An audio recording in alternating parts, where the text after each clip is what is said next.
Welcome to the Yahowah blog. This is our continuing presentation of Qatsyr Harvest, and I am your host, Craig Wynn. When we concluded our program yesterday from this studio, I shared a poem that I had written from Yahowah's point of view to show his frustration with his people. I'd like to begin this program with it. It reads, I am Yahowah, and I am God. So why has my name been outlawed? Hashem is such an ugly facade, and yet you remain this flawed with a nasty fraud. I offered you kingship, a loving relationship, a partnership, a special fellowship, and yet your retort has been nothing but religious lip. My story is of grain, of olives and wine. Why do you decline and worse, always seem to whine? You could be mine before the deadline. Read, please, and sign. Be fine. And by design. Yahowah is my name, to Yisrael I came, you yet denied my acclaim. You fled my flame. You erased my name. I told you everything you needed to glow, revelations to help you grow. My son, he sowed the seeds, don't you know? And yet you denied him. Such a crushing blow. Your Messiah returns, and yes, he's been here before. Your guilt he then bore. He opened the door of this and far more. I indeed swore. It's all foretold in his Mizmor. Dode is my son, my chosen one.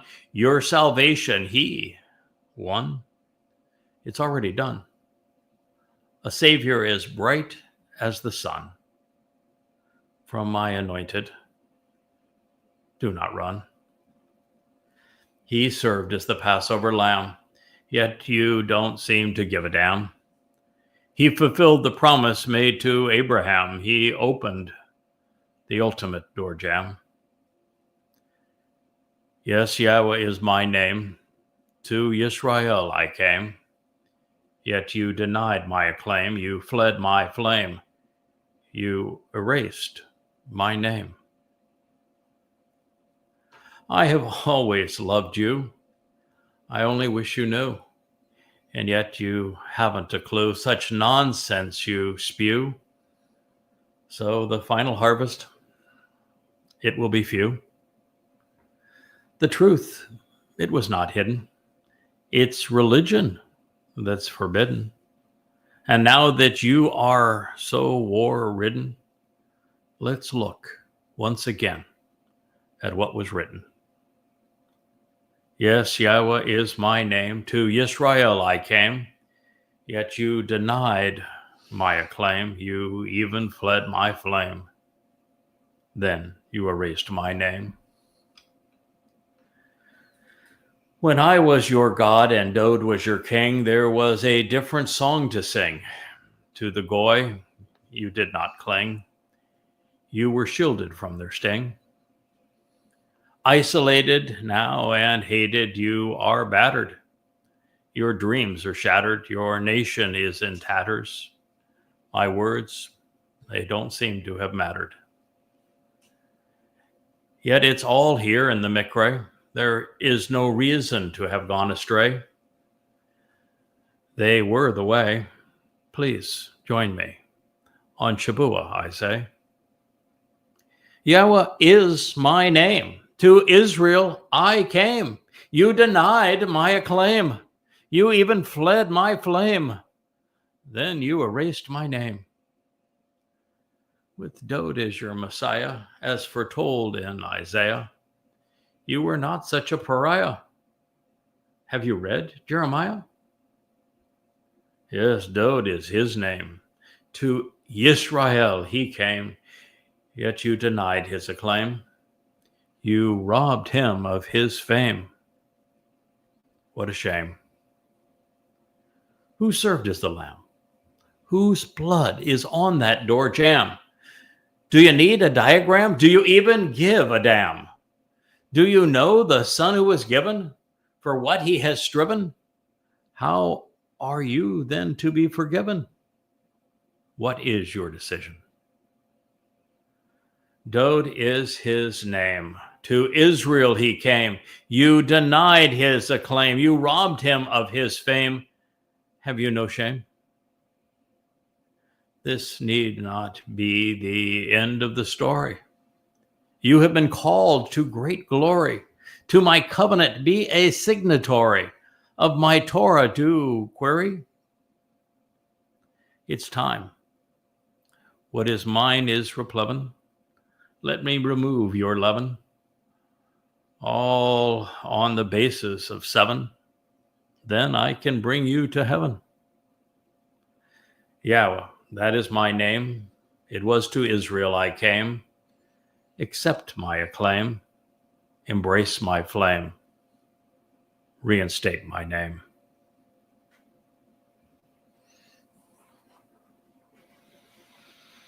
This is the olive branch after the war, the rainbow after the storm, the long rays of the sun after a long night, the welcoming crackle of a campfire's light.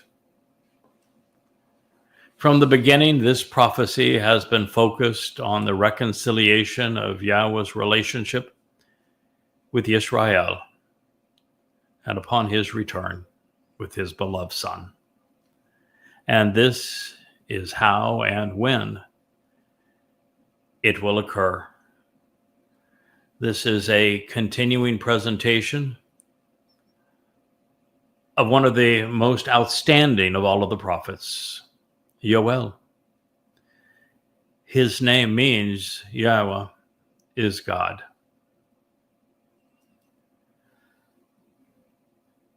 Then it will literally come to pass at that very moment and without hesitation during the last days. Therefore, I will pour out my spirit upon all who bear and proclaim the message, and they will be inspired by the Spirit.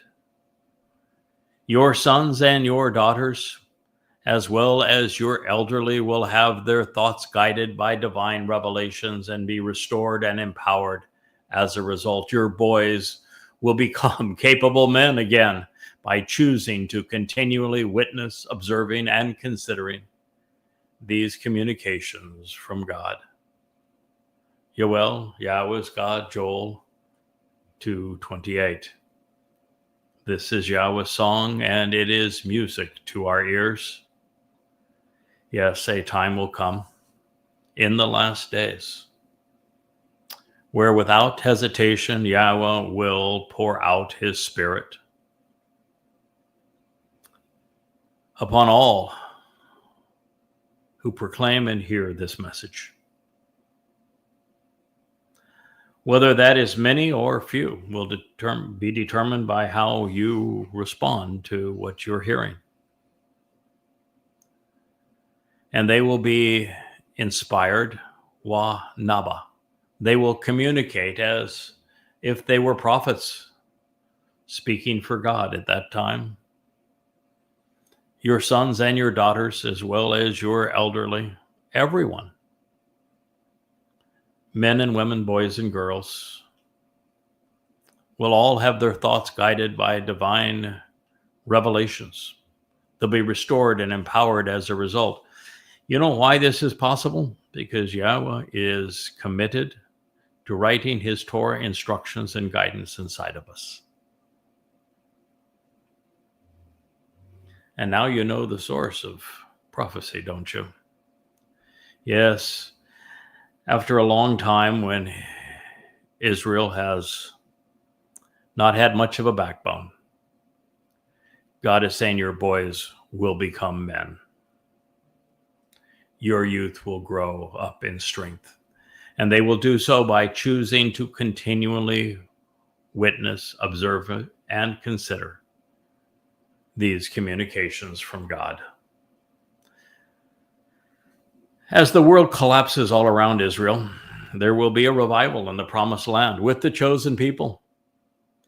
To be a celebrant, augmenting the chorus, open and declutter your mind. Focus on the Torah. Think about what the prophets have said, as they have presented and explained so much that is now recorded in the pages of Yahowah, where it is made easier for you to understand. And there you can listen to God. You can respond. And we can all sing our Father's songs and listen to his Son's melodious voice. The year now is 6,000 Yah, and it will be extraordinarily unique. There will be signs in the sky with a total solar eclipse on the 1st of Abib, which will be March 31, 2033, marking the first day of the 120th Yobel year of 6,000 Yah. 2 weeks later, as we celebrate Passover the evening of the 13th and unyeasted bread on the 14th of April 2033, there will be a total lunar eclipse visible in Israel. There'll be no missing the fact that this is year 6,000 Yah, will there? Then on the first day of the 7th month, heralding Yom Teruah, and this magnificent gleaning followed by the greatest show on earth, the spectacle of the Adam Parah to restore Israel so she can be betrothed to her returning king. So this first day of that 7th month, there will be a second solar eclipse on the 23rd, 2033. The fourth eclipse will be lunar and occur 15 days later on the Shabbat of October 7th to acknowledge the celebration of Sukkah.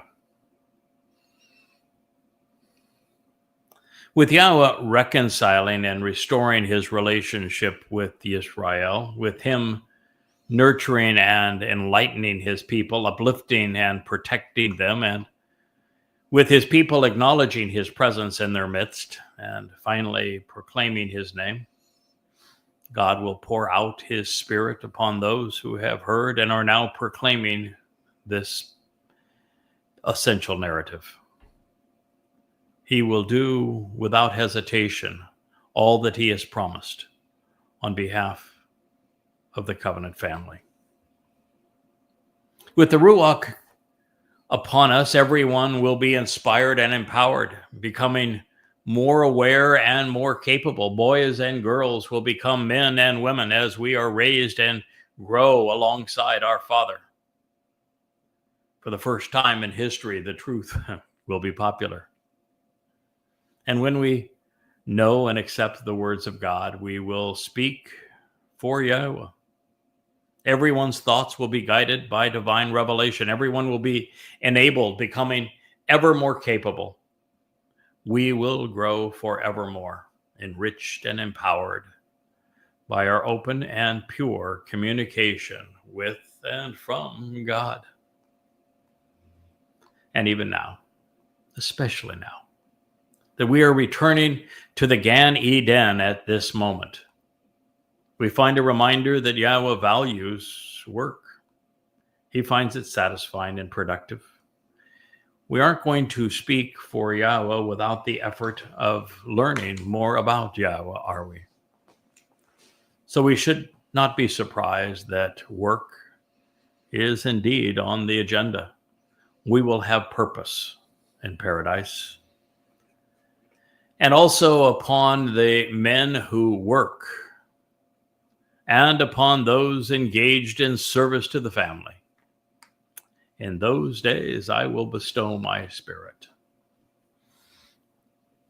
The reason this is so important is that at this time and during the Teruah ingathering and thereafter, for us to be enriched and empowered to such an extent, and for us to become immortal and be able to travel through dimensions and time, our bodies will have to be replaced by spirit, which is, from Yahweh's instructions, akin to light energy.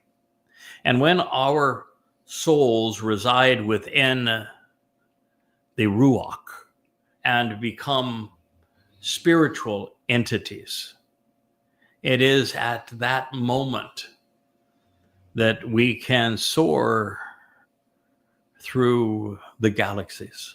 And I don't know if you've heard, but fairly recently it was announced that the scientific estimate of there being several hundred billion galaxies was wrong by a factor of 10.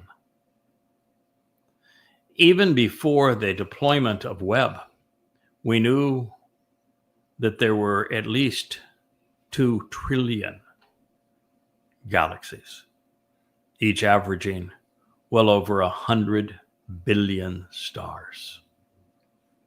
Think of all that there is to visit. And that's in the known universe. That's the part that hasn't gone so far away from us that the light can't reach us. Imagine what is in store for us as we engage not only in service to the family, as everyone is given the Spirit at this point. And we have to have the Spirit to become immortal, to be perfect, to be liberated, emancipated, enriched, empowered, enlightened. All of these things are going to be true. It's going to be an extraordinary time. And as spiritual beings, it doesn't mean that we won't still have bodies. We will, but only when we want them. And for as long as we want them. Because energy and matter are the same thing. They're just vastly different amounts of the same thing. And so with our souls, our nephesh, incorporated into Yahweh's Ruach, oh, the possibilities are endless. So by studying Ebed and Shak, we discovered that families will be formed and children will actually be born on earth. Why not? It makes perfect sense, because those on earth who will benefit from Yahweh's Spirit and have intimate knowledge of God's guidance as the Torah is put into them, and they're going to have the best teaching in the world, because we're going to be deployed working with Yahweh to educate all of the mortal remnant of Yisrael. That wouldn't it make sense that over the 1,000 years that we all have the opportunity to conceive and raise children? It's the highest calling in life, and that we'll be able to do so without all of the heartache that has preceded it. I think it's a marvelous opportunity. And it also speaks to the realization we're going back to the garden. This is a fun time. We're going to enjoy all forms of beauty and pleasure. And, pleasure comes to men and women in the most marvelous way through love and the sensuality of love. And for there to be children born during the millennial Shabbat, we know that God intends for us to enjoy all that he has made available to us, but in a vastly more purified and enjoyable, enduring way, with the fruit of our love being children who grow up to be covenant. and who grow up to be about their Father's business. So this will be a marvelous 1,000-year celebration of Sukkah. I want you to be there. I don't think I'm overhyping it by saying that there will be all forms of pleasure, and yet the ability for those who are covenant to express themselves between spiritual and material beings, and to make that transition whenever they wish to, and to go anywhere in the universe that their mind takes them. And once there, if there is the reason to take on physical form and enjoy all of the pleasures that come with that. And, we at this point can just anticipate what it will be like to be akin to light, where time is another dimension, where there are an infinite number of possibilities that are afforded to us, where we are in intimate association with God, where we are so vastly enriched and empowered and enabled physically and mentally, and where everything from the enormity of the universe all the way down to the various atoms and quarks and leptons and neutrons and protons and electrons that comprise matter, we will be able to go inwardly and see how it all works together. I'm convinced that God created DNA as a three-dimensional alphabet so that we could all read it and write in it. Now, I'm not going to dare Yahowah anymore over improving the platypus, because, one palmoni is probably enough for me. But nonetheless, I think we're going to have that opportunity.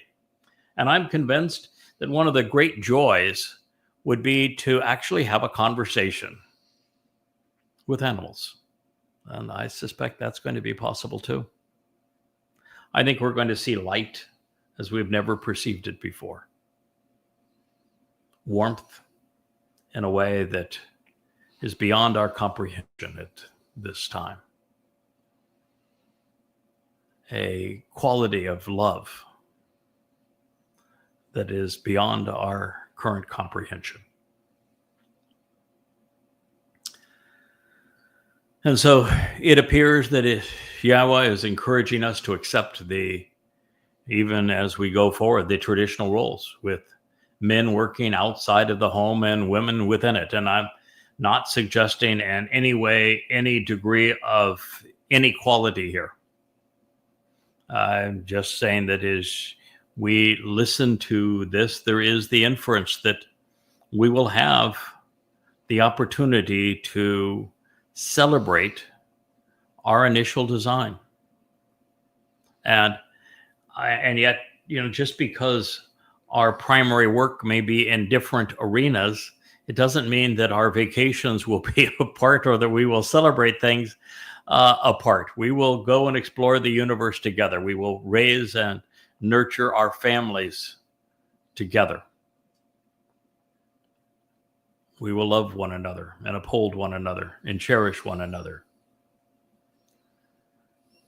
And as such, I think we will all receive this enormous outpouring of Yahowah's Spirit. Now, as someone who has been given the seven spirits of Yahowah, and I maybe should pause here, as I was told there was a song by the Leprous Hornets that was released in the last few days that is now using my translations to conclude that the Choder, who is the one that is imbued with the seven spirits of Yahowah, somehow is magically Dode to David, even though it was written 300 years after Dode passing.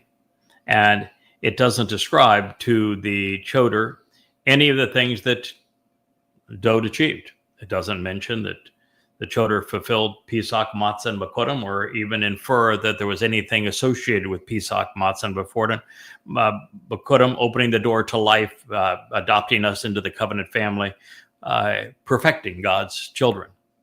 It calls the Choder is a stem, and Dode has said his name is beyond just title. His name is Shamak. That's the big branch. That's like comparing a stick to a log. It's like saying that the lesser luminary as the moon is equivalent to the greater luminary that is the sun.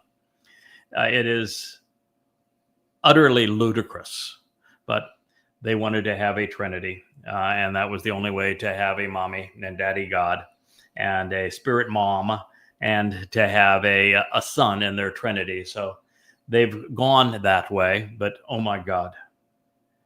It's as if to create a following for the psychotic woman, they will spew out and believe any nonsense.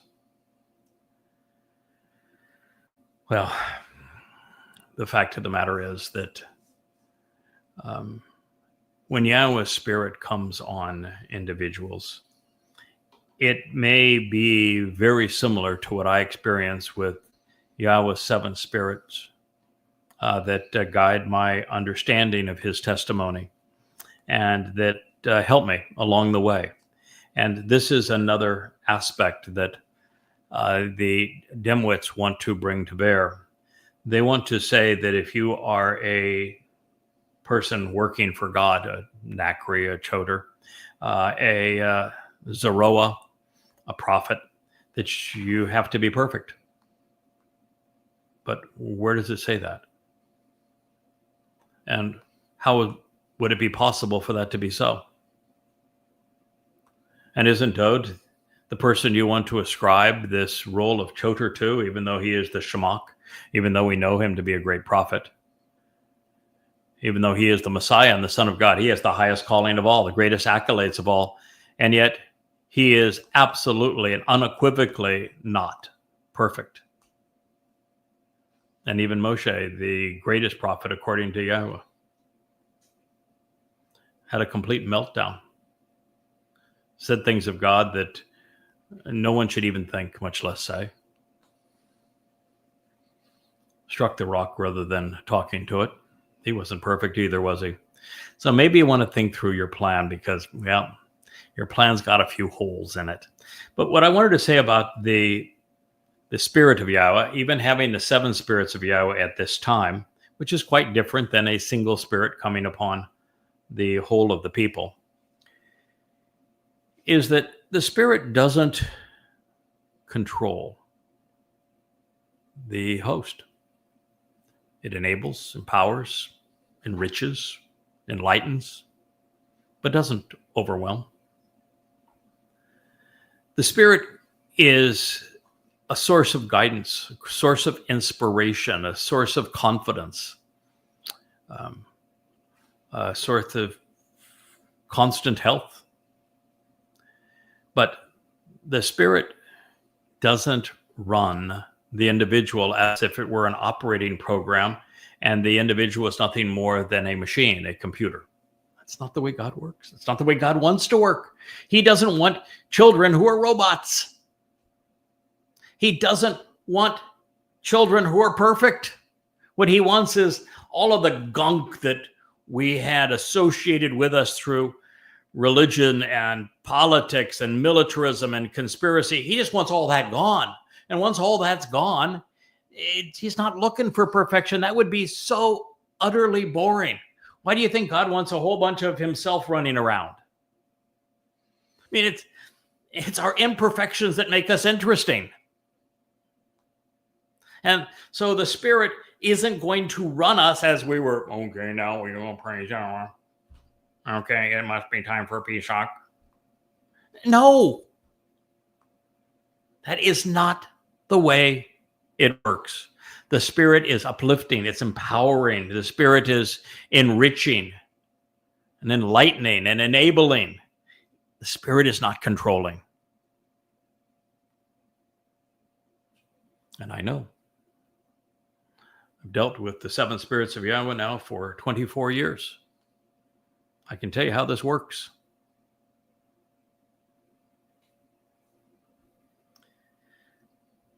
While Ebed is masculine and Shafak is feminine.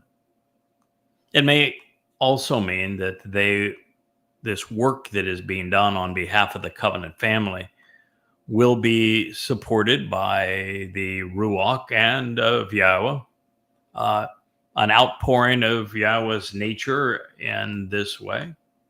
Now, recognizing that the foregoing is Yahweh's respite for his people, as they are now basking in his light, the prophet wanted us to know the signs which will herald this occasion. Isn't it beautiful that God's taking the time to paint this for us so that we know what to expect?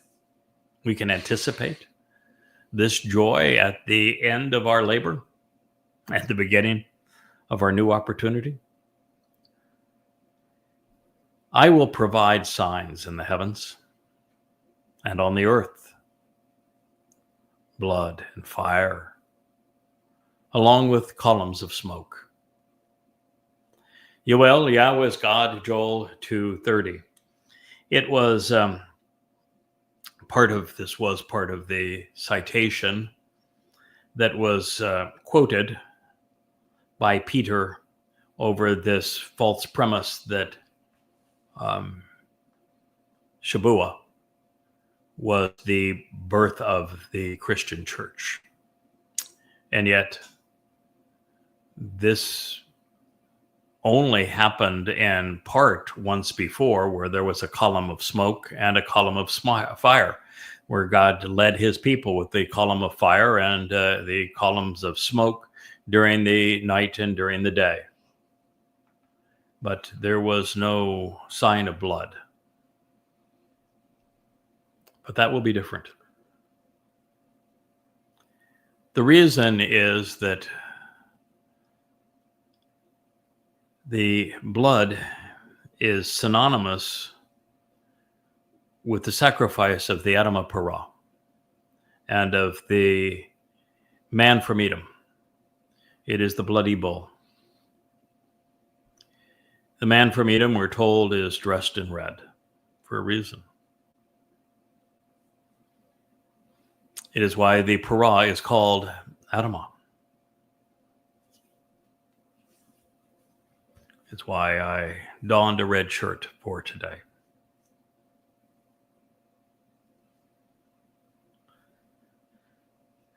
It is also true that we will witness a blood moon at this time, and that we're going to witness fire as we have never seen it before. It's going to be the greatest spectacle on earth. Yahweh is going to not only ignite this fire and there'll be these columns of smoke that billow up to the heavens, because he's going to use them in two ways. Fire is transformative, and it consumes dead organic material, and it transforms that into light, warmth, and energy.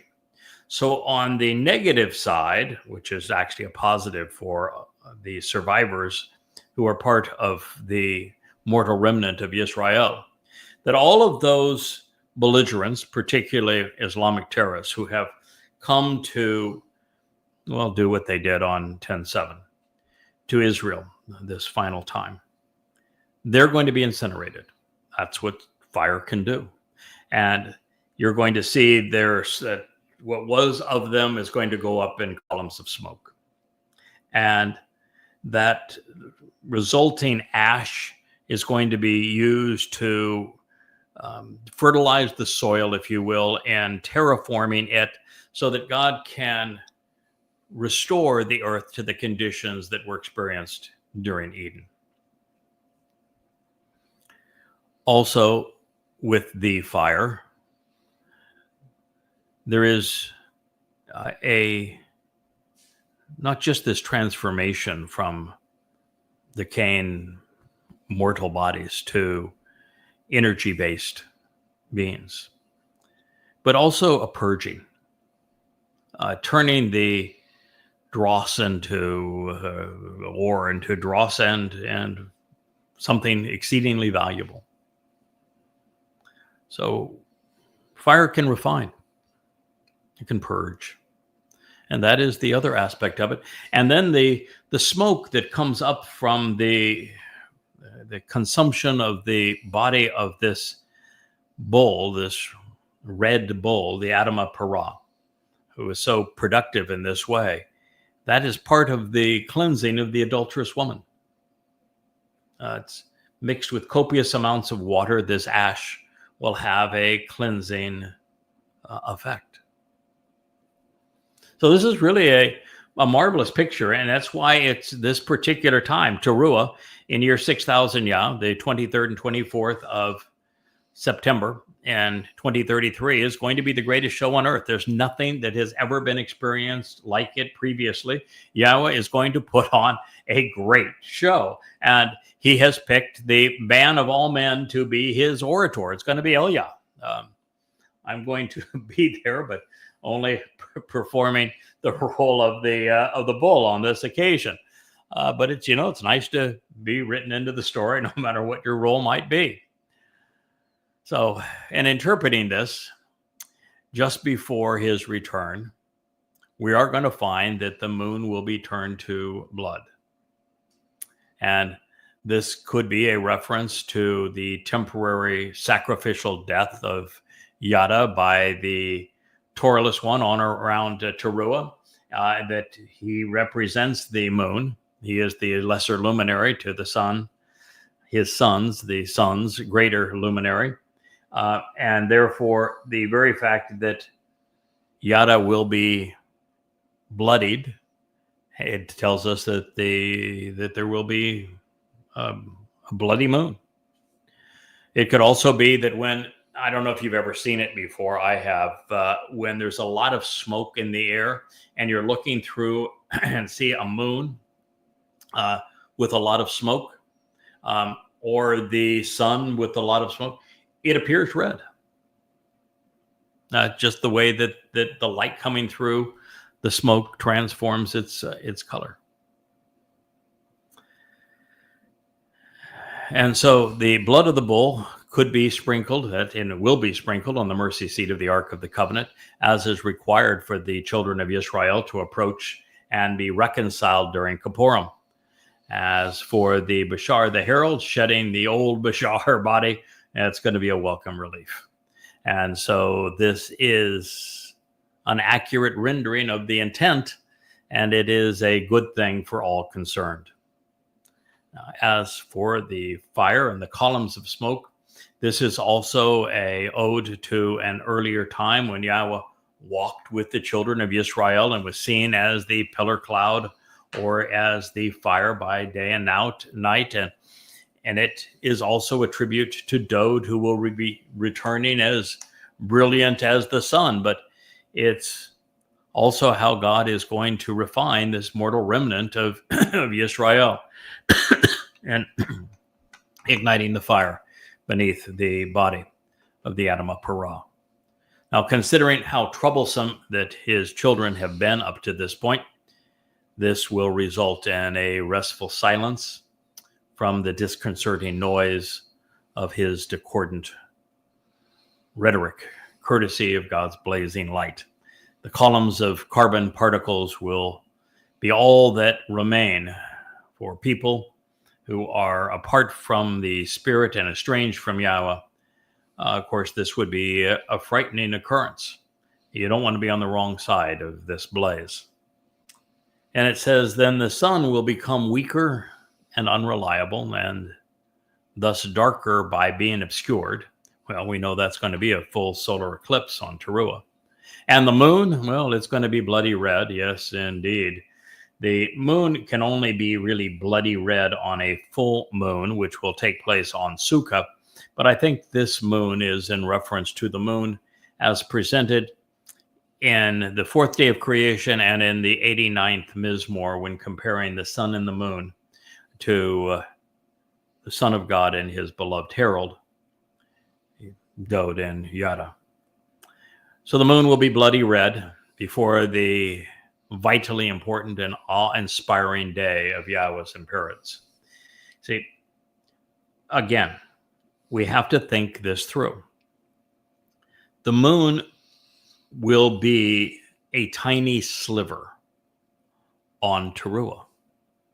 And there will not be a full moon on Yom Kippurim. The full moon is on Sukkah, which is 5 days after Yahweh's appearance. And then there is going to be a blood moon in the sense of a full lunar eclipse.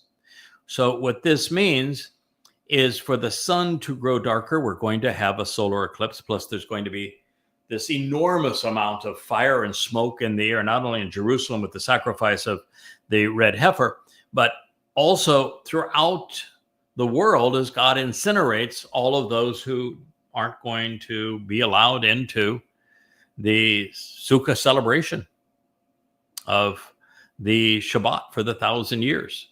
And so that is going to obscure the light of the sun along with that solar eclipse. And as the moon begins to wax, it too is going to look reddish with all of the smoke and particulate that is in the air. So it's true that mankind will have made a bloody mess of our planet, and our conflicts and pollution will have contributed to these effects. But this is really a transformative time. This is when Yahweh is transforming the earth and ridding our planet of all of the religious and political and military pollutants and the ill effects that they have had. And so there's going to be residual fallout. I think that by this time we're not dealing with nuclear fallout, because I think we're talking now about that 10 days between the sacrifice of the Adam Parah and Yahweh's return. But nonetheless, preceding it, there is going to be a nuclear war and a nuclear winter. And it's going to have a tremendous effect on weather patterns on our planet. And of course, America has pursued a very dangerous agenda in the Middle East and against China and Russia, particularly with its proxy war in Ukraine. And since all of this will be occurring immediately prior to Yahweh's return on Yom Kippurim in year 6000 Yah, October 2nd, sunset in Jerusalem 2033, the skies are going to darken appreciably prior to this time, and then Yahweh is going to transform the earth using fire. Now, there are a number of ancillary interpretations of this symbolic language. For example, since Dod is represented by the sun, his role in our redemption and return as our king will be obscured by Satan, who wants to rise above him by condemning Dod and replacing Dod. And by writing Chapak, Yoel may have made an interesting prediction pursuant to this, because it invokes the idea that as Satan's most popular guise, the sun will be overturned, if you will, and proven unreliable in the last days. But keep in mind that when Dod returns, he is going to be as brilliant as the sun. So he is the replacement. So its illumination may be dimmed because the sun's illumination will be increased. So this possibility, of course, is reinforced in Yeshayah 14, where the prophet names Satan as Halal ben Shakar, the arrogant one reflecting the light of the rising sun, which will now set for the last time as Hasatan. Now, the sun, however, is not going to be extinguished. Its luminosity on earth will be darkened in the aftermath of Satan's upheaval, and particularly the billowing smoke that is going to be ushered in by Yahweh's terraforming of the earth. So these things are all at play, and it's important to know that they should be anticipated. Also, the moon will not be turned to blood, but will be perceived as reflecting a diminished reddish-brown aura. And if you've ever seen a moon during a full eclipse or viewed through the air saturated with smoke, you'll recognize this phenomenon, as I've already shared with you at the timing of the full moon and what's going to happen when you look at the moon as it waxes between Teruah, and Kippurim. And it will be 3/4 of the way, 10 of 15 days along the way, 2/3 of the way to full by the time of Yahweh's return.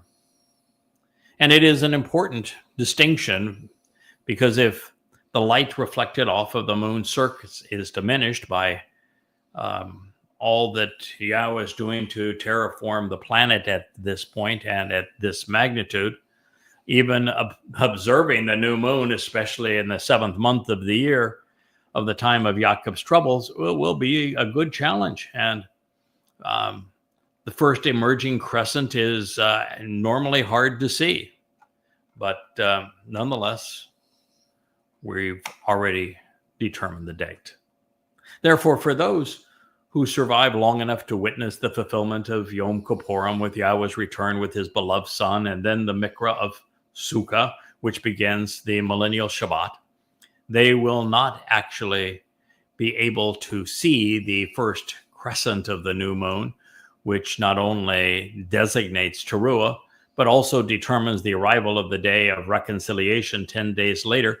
We've anticipated it, and we have established it, and we will convey it so that you don't miss it.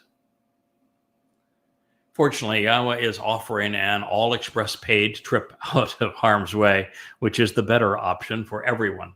What follows serves to reassure God's people that we have properly presented these events as they will transpire.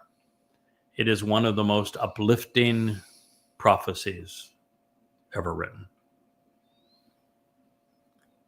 And it will come to pass at that moment in time that all who receive the benefits of the relationship call out to, summon, welcome, and meet, reading and reciting in the name of Yahweh. And they will be spared and delivered, protected from danger, and saved from harm. Indeed, within the mountain of the signs posted along the way and throughout Jerusalem, there will be deliverance for a remnant, just as Yahweh has promised. And among the survivors within this remnant are those benefiting from the relationship who Yahweh has invited and welcomed. Yoel, Yahweh is God, Joel 2:32. Boy, is there a lot to unpack. And this one, what a treasure. We have our God's word, Yahweh's word, on the realization that a time will come when all, kol means all, that's all means, who receive the benefits of the relationship, Asher, and who call out and summon so as to welcome and meet together in the name of Yahweh. Well, doesn't that tell you that you ought to pay attention to the Kara? The Kara are the Miqra'ey, the plural Miqra'ey, Pesach, Matzah, Bikurim, Shabuah, Teruah, Kippurim, and Sukkah. And now are we not celebrating Kippurim, the day of reconciliations, the great day of Yahweh? And to be there and counted among those who are going to benefit from this day, who will be celebrating this day, doesn't it mean that it's not Hashem, but Ba-Shem Yahweh, in the name of Yahweh? If you can't get to that point, that you're willing to call out and meet in the name of Yahweh, then you will not be among those celebrants. So it will come to pass in a moment in time that all those who receive the benefits of the relationship will call out and summon, meeting in the name of Yahweh, and they will be spared. They'll be delivered, protected from danger, and saved from harm. Malat, they will be rescued and escape. This is the end of the time of Jacob's troubles. And Yahweh was saying that those who embrace his name at this time, who seek the benefits of the relationship, they will be spared. There will be a remnant that is spared. There is hope. And you can be among those chosen few based upon your response to this message. And all of this is going to take place in the most special place on earth, on Ha Sion, on the mount where the signs are posted along the way. Har Sion is the ridge line between the city of Dod and Dod's home at the bottom of this peninsula, really, if you will, the ridge line of Sion that runs all the way up to Yahweh's home on the summit of Mount Moriah, now known as the Temple Mount. And that ridge line Yahweh describes as Zion because there are signs posted along the way that point the way from Dod to Yahweh. And of course, all of this is in Jerusalem, which is the source of guidance and teaching on reconciliation, where there will be deliverance for a remnant. Survivors will remain, and they will be free finally, at long last, from oppression, just as Yahweh has promised.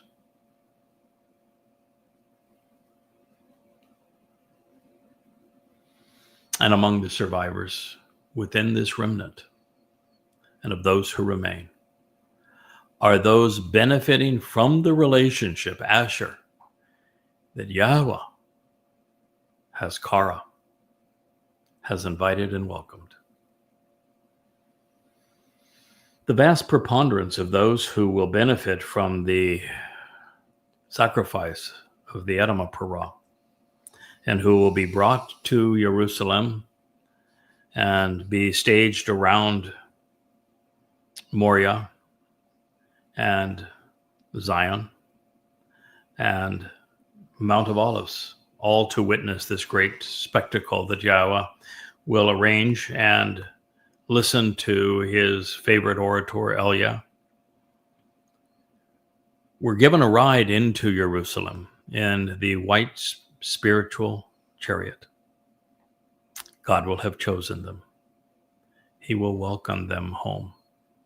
He has summoned them just as he promised out of all of the various places where they had been dispersed and scattered around the globe. And they're all brought home at this moment. One of the errors that so many have regarding God is that they think that they can choose to believe in God and get benefits and go to heaven. That's not the way it works. In really every important case where Yahweh tells of his relationship with someone, it is Yahweh who reaches out to them. The process is this individual must separate themselves from the corruptive nature of religion and politics. Until someone has done that, Yahweh is not going to introduce himself to them. But you look at Noah. He moved and he lived apart from all of the hellish behavior that was going on around the Dead Sea.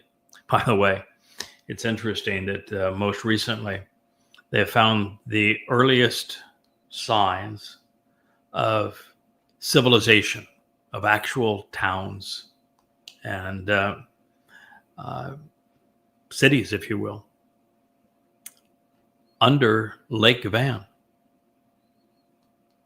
And it was someplace within Lake Van is where the Garden of Eden was. And so this means that right in that area that the story of the flood transpires. There were indeed cities, just as Yahweh had foretold or had explained. But What's important here is that with Noach, he had moved away. He had separated himself from the religiosity and the politics and the terrorism, the Hamas, if you will. He used the term Hamas, God did. It was taking place around him. He was separate from it when Yahowah reached out to him and invited him to build this ark. And you look at Abraham and Sarah, they had walked out of Babylon, the birthplace of institutionalized religion and its integration into politics, and were on their way out of town when Yahowah introduced himself to them. Dod had moved away from his father and his father's house and all of the religious and political intrigue that was going on, and particularly around Shaul.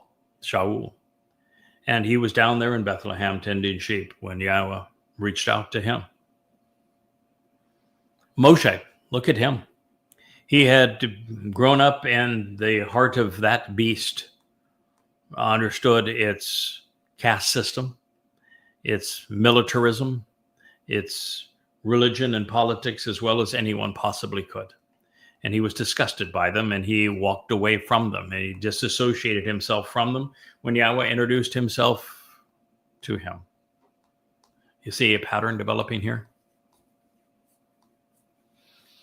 I had had a full life growing up in religiosity and politics, and I became disgusted by both.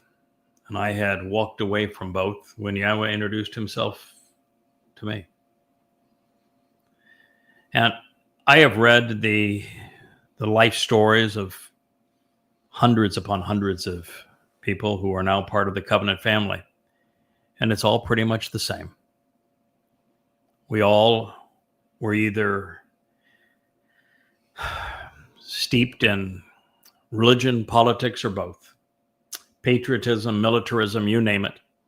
And came to question those things, separated ourselves from them when we found Yahowah waiting for us there. And he is the one who welcomed us. The same is going to be true here. Yahowah makes the choice. He gets to find and choose the people he wants to be around.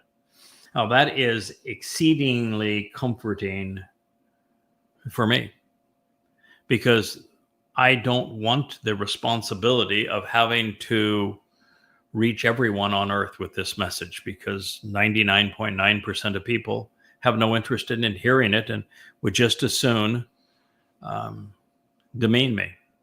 I'm okay with that. But the fact is, I know that if I was tasked with having to reach everyone, I would give up, just as Moshe did, just as Dod did. And second of all, the last thing you want to do is to make this either too hard or too easy. You know, when somebody says, "Can you give me the short version of it?" I said, "Yeah, sure. 35 volumes. There they are on the shelves, 25,000 pages. That's as simplified as I know how to make it." You don't want it to be easy, because if it's easy, you would be inviting people into the covenant family that would irritate God and all of the rest of us forevermore. By the same token, you don't want to make it too hard, so that there are people who would enrich our forevermore if the message had been given to them in a way that they could process it. But you see, I don't have to worry about either one of those two situations, because when it comes to this final transformation, it's Yahowah's choice. He's going to choose the people that he wants there. And then he is going to orchestrate the process that makes it possible for them to be with him. That sounds like a very good plan to me. So Yahowah's advice to Yehudim, as reported by Yoel, is to accept the benefits of the relationship, which are administered through the fulfillment of the Miqra'ey, which are the invitations to be called out and meet. Pesach, Matzah, Bakurim, and then delivered further on Shabu and Teruah, celebrated on Kippurim, so that we can enjoy Sukkah together. And as always the case, the first step in that direction is to do what Israel has not done in 3,450 years, which is to summon Yahweh by name. That's why all of these books are called Yada Yahweh. That's why this is the Yahowah blog. Which is why the thing that was the most important aspect of this mission, dating back almost 24 years ago now, was to reintroduce Yahweh's name to his people. Not only conveying it properly, but explaining it and then proving that this is the correct pronunciation of Yahweh. Now, should this remain a hurdle too high for the children of Israel to cross, then, well, most are simply going to miss the opportunity of a lifetime. Yahweh alone can spare Israel from Islamic genocide so that they survive the time of Jacob's troubles. It is Yahweh or nothing. It is now or never. Heaven won't wait. There's only one name for God, and it is the one and only name capable of saving us from ourselves. Only those who call upon the name of Yahweh will be spared. All others will be separated either into Sheol or die. For Israelites that say they're fine because they're Torah observant, no, if you were Torah observant, you would know and say Yahweh's name. You would know that that is the name that Yahweh gave to Moshe, and he said it was the name I want to be recalled and remembered forevermore, no matter where you are, no matter when you live. You would know that Yahweh used his name 7,000 times. You would know that Yahweh is his one and only name. You would know that he introduced himself by name in the first statement he wrote in stone. I am Yahweh, your God. And you would know that erasing his name is unforgivable, because that is the essence of the third statement he wrote on the first of the two tablets. You would know these things if you were telling the truth. Now, you can argue this point until you're blue in the face, but it's not going to change God's mind. From his perspective, liberated in time, this has already occurred, and it is as it should be. Yahweh's name is the point of our departure, one way or the other. God's proper designation is vehemently opposed in Judaism and the whole of the rabbinical Talmud. Yahweh's name is excluded, while the names of hundreds upon hundreds of insulting rabbis, well, they are included. Not that it matters, since they have doomed themselves in hundreds of other ways. Yahweh's name is expressly banned from Roman Catholicism, which is the unforgivable crime depicted in the third statement, Yahweh etched in stone as a reminder. Yahweh was not only omitted from the Christian New Testament, but God's name was also replaced by the Lord and Jesus Christ. And it was the sleight of hand which facilitated the fraudulent integration of Psalm 110 and Joel 2:28 through 32 into the Christian scriptures, particularly into the second chapter of Acts and the birth of the goddamn church. Yahweh's not going to accept a fraud. And thankfully, the requirement of knowing and using Yahweh's name to be counted among those he saves will exclude all Muslims, all Hindus, Buddhists, Mormons, Scientologists, and Marxists, in addition to the Haredim and Christians. There will be no religious in heaven. Not a single rabbi or Hasidic Jew will be among the surviving remnant. Not one. No one is more adverse to saying God's name than the ultra-Orthodox. It is a crime that will cost them their souls. A consequence I both lament and celebrate.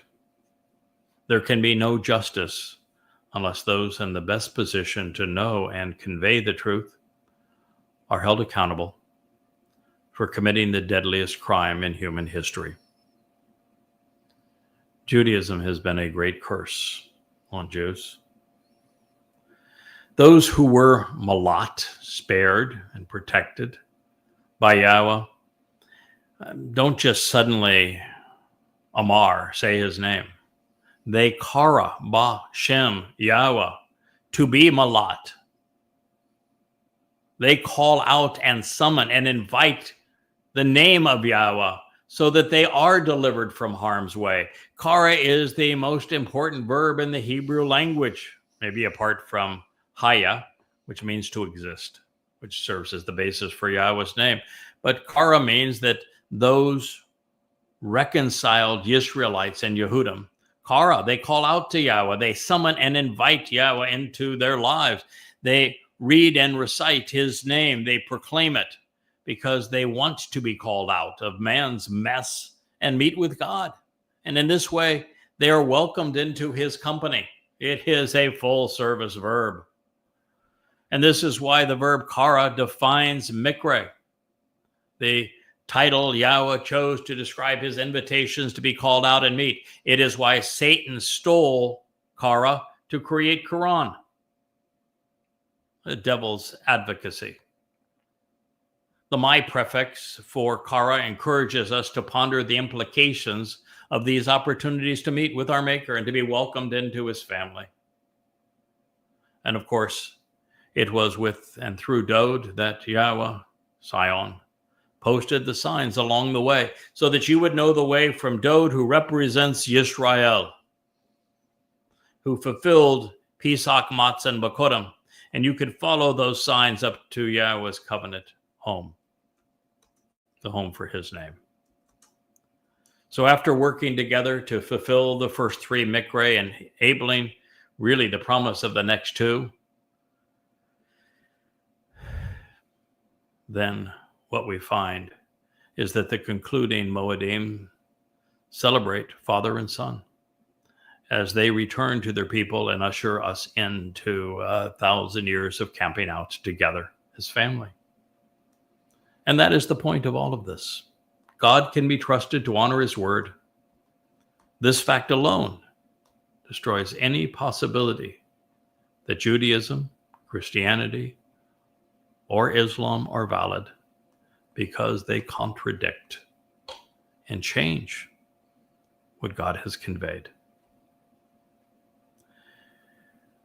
Now, we do not know the size of the remnant being delivered on Kippurim through the sacrifice of the Adam Parah on Teruah.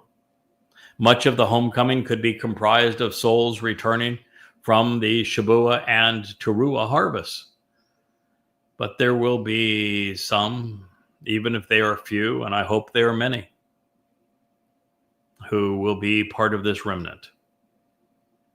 God's going to send a chariot around the world for them. And there will be many, I think, also who will already be in Jerusalem. I think it's going to be a grand spectacle. I think God's going to get the homecoming he deserves. And all of these beneficiaries are going to have a number of things in common. They will all be in the right place at the right time, Jerusalem, during Kippurim, anticipating the arrival of Yahowah and Dod. They will have read and been directed by the signs posted along the way, Zion, such that they're prepared to capitalize on the promised benefits of the Bereth covenant. And so what a marvelous way to conclude this edition of Qatsyr Harvest on the Yahowah blog. I look forward to continuing this series with you tomorrow as we pursue what will transpire in advance of Yahowah's return and the restoration of his people, Yisrael and Yehudim.